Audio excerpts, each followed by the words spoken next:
नमस्कार दोस्तों, आप सबका स्वागत है मेरे channel the mirror of truth पे। आज हम बात कर रहे हैं इंट्रोडक्शन ऑफ माइक्रोबायोलॉजी के बारे में। माइक्रोबायोलॉजी क्या होता है और माइक्रोबायोलॉजी में कौन कौन से माइक्रोब की स्टडी की जाती है। माइक्रोबायोलॉजी के बारे में ये जानकारी है पूरी वीडियो में।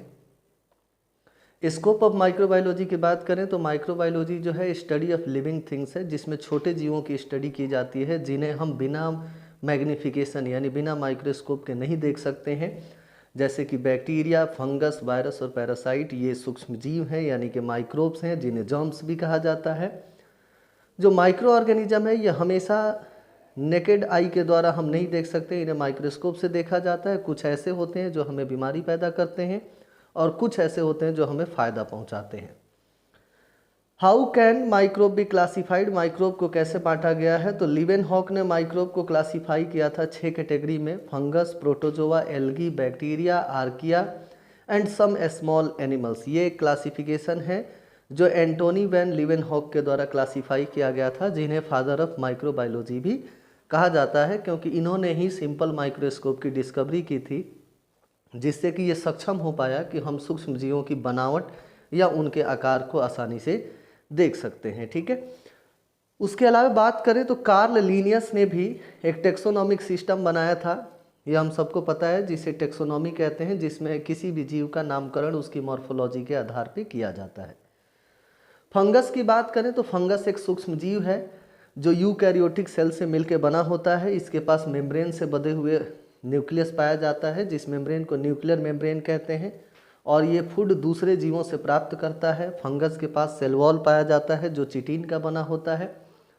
फंगस में मोल्ड्स होते हैं जो कि मल्टी सेलुलर होते हैं। मोल्ड्स के पास हाइफे होते हैं और ये रिप्रोड्यूस करते हैं सेक्सुअली और एसेक्सुअली दोनों ही प्रकार के तरीके से स्पोर का फॉर्मेशन करके। और ईस्ट जो है ये यूनिसेलुलर होते हैं, एक ही सेल से मिलकर बना होता है, और ये रिप्रोड्यूस करते हैं सेक्सुअली स्पोर के द्वारा और एसेक्सुअली बडिंग फॉर्मेशन के द्वारा। जो स्पोर होते हैं वो छोटे छोटे स्ट्रक्चर होते हैं जो फंगस के माइसीलियम और हाइफे पे ग्रो करते हैं। प्रोटोजोआ की बात करें तो प्रोटोजोआ जो है ये सिंगल सेल्ड ऑर्गेनिज्म होता है और ये यूकैरियोटिक होता है। ये एनिमल की तरह होता है, जैसे एनिमल सेल को ग्रो करने के लिए न्यूट्रिशन की ज़रूरत होती है, वैसे इसे भी न्यूट्रिशन की ज़रूरत होती है। ये स्वतंत्र रूप से पानी में या एनिमल के अंदर पाया जाता है। ये एसेक्सुअल रिप्रोडक्शन ज़्यादा करते हैं, कुछ ऐसे भी हैं जो सेक्सुअली भी करते हैं। ये मूवमेंट कर सकते हैं, इनमें मूवमेंट होता है। मूवमेंट के लिए सूडोपोडिया पाया जाता है, जैसे अमीबा के अंदर सूडोपोडिया होता है। सीलिया भी होता है मूवमेंट के लिए, जैसे बैलेंटीडियम कोलाई एक आपका पैरासाइट है, उसके अंदर सीलिया होता है। और जियार्डिया लैम्बलिया एक पैरासाइट है जिसके अंदर फ्लैजिला लोकोमोशन के लिए पाया जाता है। एल्गी यूनिसेलुलर और मल्टीसेलुलर दोनों होते हैं। कुछ एल्गी फोटोसिंथेटिक होते हैं क्योंकि इनके पास क्लोरोफिल पाया जाता है और उस क्लोरोफिल का इस्तेमाल करके ये सोलर एनर्जी को केमिकल एनर्जी में बदलते हैं, यानी सौर्य ऊर्जा को रासायनिक ऊर्जा में बदल के उससे अपने ग्रोथ के लिए न्यूट्रिशन की प्रिपरेशन करते हैं। सिंपल रिप्रोडक्टिव स्ट्रक्चर होते हैं ये। इनको पिगमेंट के आधार पे कि इनमें रंग कौन सा है उस आधार पे इन्हें red algae, blue algae, green algae में बांटा गया है। इनके पास स्टोरेज प्रोडक्ट कौन सा है इस आधार पे भी इन्हें बांटा गया है। और इनकी सेल वॉल की कंपोजिशन क्या है इस बेसिस पे भी इनको अलग अलग ग्रुपों में कैटेगराइज किया जाता है। बैक्टीरिया और आर्किया की बात करें तो बैक्टीरिया यूनिसेलुलर होता है। यूनिसेलुलर यानी कि एक सेल से मिलकर बना होता है, प्रोकैरियोटिक सेल से। इसमें ट्रू न्यूक्लियाई नहीं होता है। ये काफ़ी छोटा होता है मुकाबले यूकैरियोट्स के।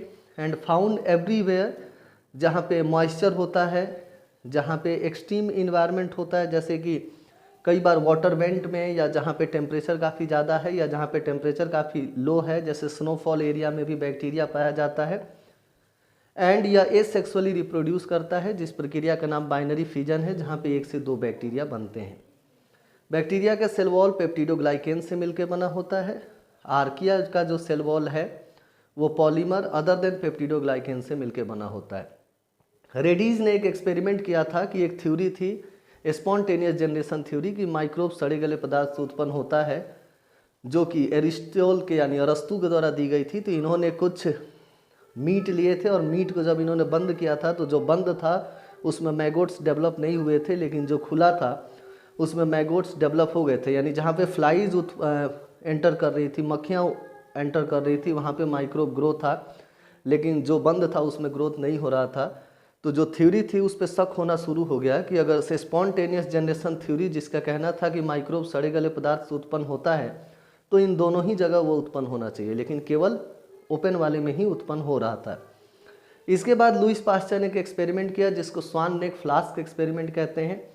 उन्होंने एक फ्लास्क लिया, लंबी गर्दन का फ्लास्क, और एक फ्लास्क की गर्दन को मोड़ के उन्होंने हंस की गर्दन के आकार के में कर दिया, इसीलिए इसको स्वान नेक फ्लास्क एक्सपेरिमेंट कहते हैं, और एक को सीधा ही रख दिया।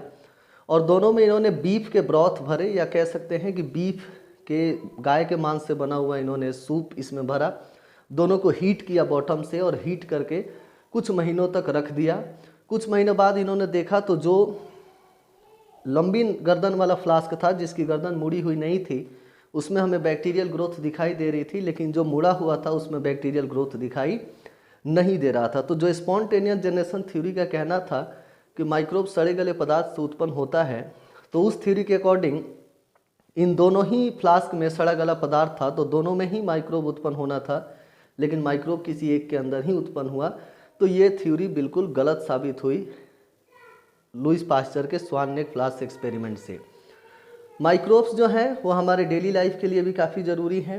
जैसे हमें चीज़ बनाना हो, या ब्रेड बनाना हो, या आइसक्रीम बनाना हो, योगर्ट बनाना हो, या हमें वाइन इंडस्ट्री में वाइन बनाना हो, तो लेदर बनाना हो, या एस्बेस्टस बनाना हो, इन हर जगहों पे माइक्रोब्स को अलग अलग तरीके से यूज़ करके इन इंडस्ट्रियल प्रोडक्ट्स को तैयार किया जाता है। तो माइक्रोब्स हमारे लिए काफ़ी बेनिफिशियल भी है, न केवल इंडस्ट्री के लिए बल्कि हमारे हेल्थ के लिए भी काफ़ी फ़ायदेमंद होता है।